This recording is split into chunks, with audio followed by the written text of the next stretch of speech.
David, part 1 of a build series. Baja buggy. Baja buggy. Okay, but first, hold on. But first, browsing through Kijiji and Craigslist and all those awesome places, we came across this. And where's my big remote? Right here it is. So let's scroll up. And it's a 1999 Mercury Mystique. It says it's a great starter car or a mechanic's dream. $500. And let's see why it's a mechanic's dream. Hold on. You see this right here. Front wheel drive because it's a Mercury Mystique. Car runs and drives great. Needs rear end.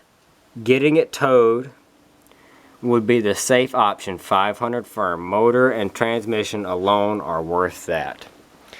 Needs a new rear end. Now he could be talking about the straight axle in the back being bad. But I would think this being a 99, I know it's a Ford product, but it would still should have independent rear suspension. I'm curious as to what part of the rear end he believes is bad in the car, and I've almost thought about going and looking at the car and just asking him who told him the rear end was bad, because unless it's like a wheel bearing or something of that nature, I can't see why he would call it the rear end. And if you look through the other pictures, that wheel looks completely fine. And that wheel looks completely fine. It doesn't appear to be sitting crooked or anything, so I don't understand what he means by that. But anyway, excuse me. Moving right along, here we have the 1990 EF Hatchback. And this is going to be the beginning of a build series. We'll call this episode 1. Now y'all have seen this car probably way more times than y'all have ever wanted to in my videos, but a lot of people tend to lower these cars and loud exhaust and big motors, and we've done all that before. Go back to my other videos, you'll see it. And right now it's sitting on some cheaper Amazon made coilovers. And they're lowered about as low as you can make the car go without taking the sleeve itself out. And you get the idea. And these are 13-inch wheels. I think they're, what, 185s in the front? 175 up front. 175s up front, 195s in the back, right? 185s. 185s in the back, 175s in the front. And Paco. We need better light. Yeah. Dun dun dun dun dun dun. Dun dun dun dun dun dun dun dun dun dun. I want to go on so bad. But what we have here is part 1 of a build. This EF hatchback equipped with its D15B7.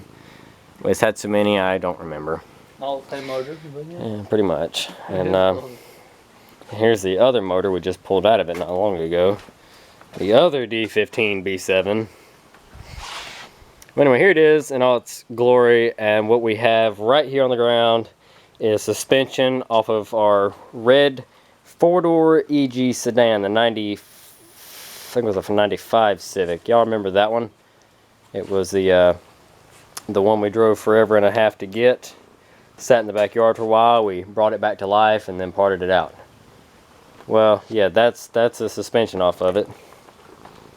I don't know what he thinks he's doing climbing up my leg, but so what we're gonna do is put this suspension on this EF hatchback, and by doing so we're gonna raise the car up hopefully another, well, it'll go up to where stock height was and then probably about 2 to 3 inches above stock height. And what that's gonna do is turn this poor car, nicknamed Skippy, into what it once was, a Baja Honda hatchback. So, David, you ready to start this? Get some shit done, boy. So, we've here, Paco, I'll let you stand on the car for a minute. What we've got here is a wood grain hood, stock fenders, body trim, all that good stuff, blacked out corner lights, blacked out tail lights, Got a bumper on it that says Raise Hell, Praise Dale. That was Ernest's idea over there. Got some fog lights on it, Confederate flag, a lot of good stuff. Got 86-ish Honda hubcaps on it. Hubcaps will come off so we don't ruin those. And now it's time to start ripping everything off. So let's do it. Alright, so brake wheels loose. Alright, check. Also, don't forget, set handbrake. Low profile fit jack. I thought Kev already had road rash for And bring this puppy all the way off the ground. Okay, Jesse, hit that radio real quick for me, please. Alright, so once you take your stock EG, your coilovers right there, the adjustable ones that were off and dropped all the way down, and then you wedge the new EG four-door suspension on there, you end up with this. And just to prove my point, and go ahead and take this jack out from underneath there, because this,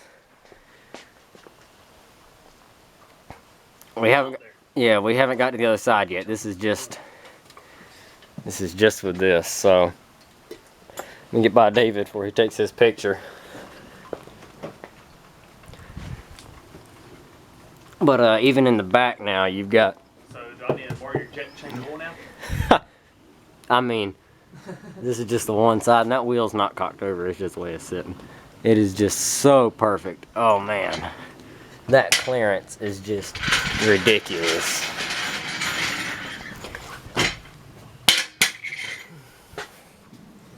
I spent all that money on those coilovers just to lift this bitch back up. So while Jesse is now going to assist, now that he's found some fire beneath his butt to do some work, while he does that, I'll get to work taking the bumper off. After I done fogged the hatchback over. Yeah, after he done smoked the hatchback out. Well, while he gets doing that, I'll work on getting the bumper off and remounting the KC lights. And come on, break forward.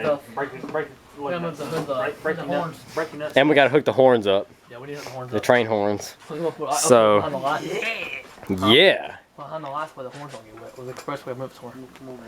I'll get started on that, y'all. Breaking that sleeve.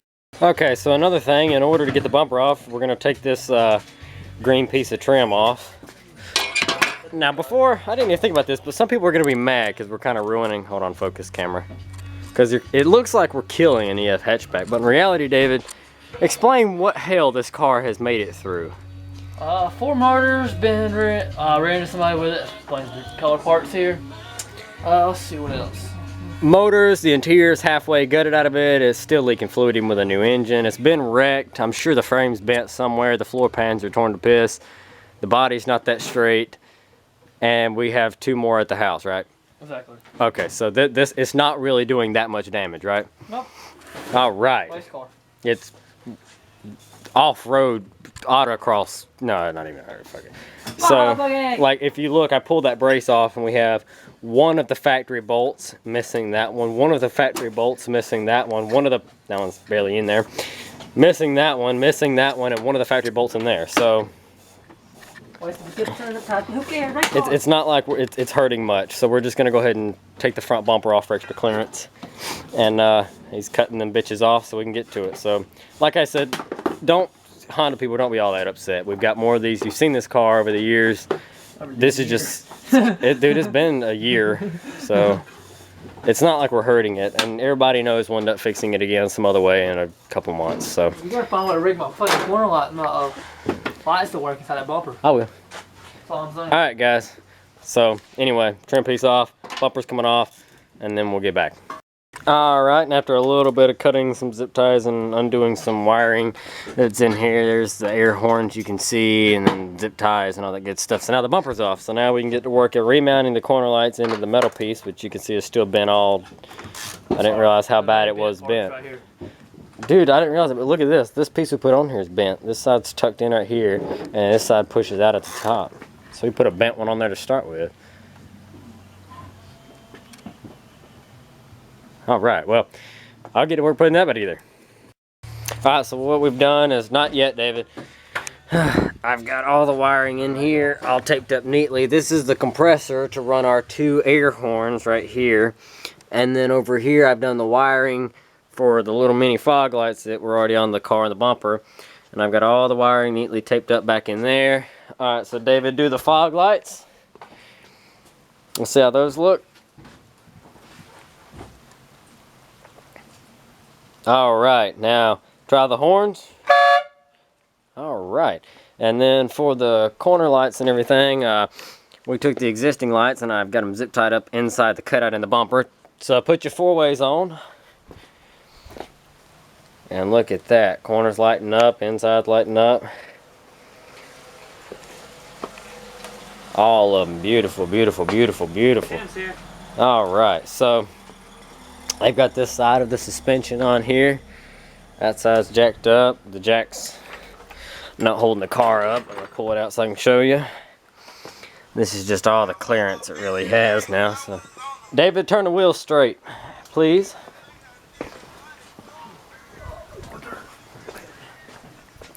Alright. So this thing is, we pulled some of the underpinning off and everything. Now she's ready for off-road action. Hey, Tim. Hey, guess what we got again? What? A Baja. Baja hatchback. Check out the clearance. Look, this is super whore clearance right here. Jaeger. So we're gonna get the 88 fenders and put on it and cut those, the 88 fenders, and throw on it for extra tire clearance for turning and awesomer stuff. All right. Look at that catfish. Good night. All right. Well, guys, so this video I just spliced into the end of the other one on the build series. So look, aftermath of the other night. Got the old coilovers off and everything. Y'all saw I swapped those, and I apologize because it got dark. It got dark really fast, and I didn't have enough light to film much after that. But we were able to get all 4 of the EG suspension on there to lift it up. There's another one of the old coilovers there. And while we were at it, like I showed y'all, we took the bumper cover off, took the little support piece that goes between the bumper, the little filler gap piece. Also took out the inner fender wells because they were hanging, and one of the bottom plastic covers, and another one of the fender wells for the other side. They were just in the way. Another thing, when you lift a EF Civic with EG suspension, the little shoe horse brackets right here, oops, camera thing's falling. When you lift the, or when you install it, you cannot use the little shoe horse pieces off the EF suspension because EG suspension has a bigger, the bottom part of the strut right here on EGs is bigger, and it will not fit into this shoe horse. So you have to use the EG shoe horse pieces as well. And once you do that, you have to pry on it and it'll go right in. So today is the following day now. We got the car put together, and we did a little test. We just took it up to a couple small trails just to see kind of how it would hold up, and it did okay. So David, he's on his way back with it now, and when he gets here, we'll do a walk around and we'll show you how it looks. And yeah, so we're just waiting on David now. Alright, so now in the sunlight we can kind of get the idea.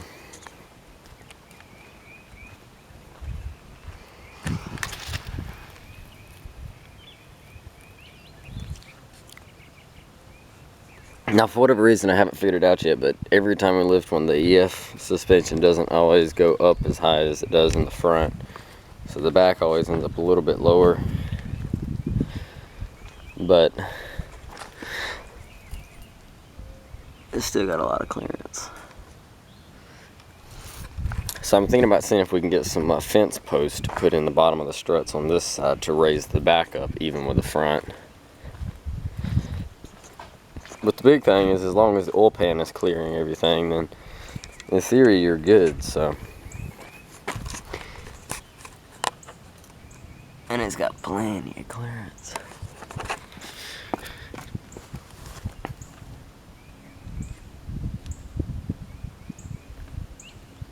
Compared to factory, or slammed as it was a couple of days ago. Lots of clearance, lots of clearance. I think so.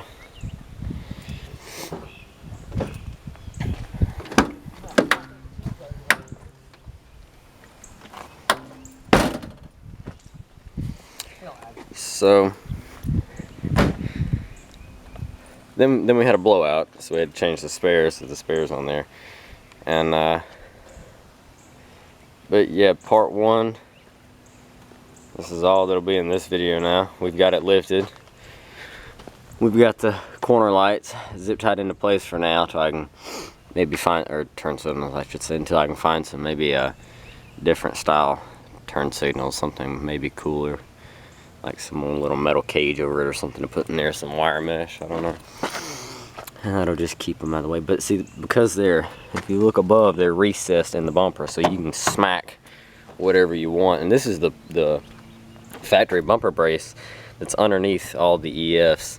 This is what saves you when you get in a wreck. So I mean, that's steel, it's not going nowhere, so you could smack something with that and be okay. And then I taped up all the loose wiring, wrapped everything, and this in good electrical tape. KC lights mounted there, not KC lights, but just fog lights there, till we can get some bigger fog lights. We're gonna get the we've got a winch at the house, so we'll bolt it in there and probably scoot the fog lights out a little more, bolt the winch in. I'm looking for a bull bar. That'd be or some type of brush guard, maybe like from a small, like a Ranger. We had the one, but we sold it. We had a perfect brush guard, we probably could have hacked it to put on there, but it got sold. So, but there it is with a little bit of height in the front. I mean, it's definitely got clearance now. So, all right, guys. Well, thanks for watching. And this is part one of this series. So subscribe to get updates on the whatever we do next to it yet. So,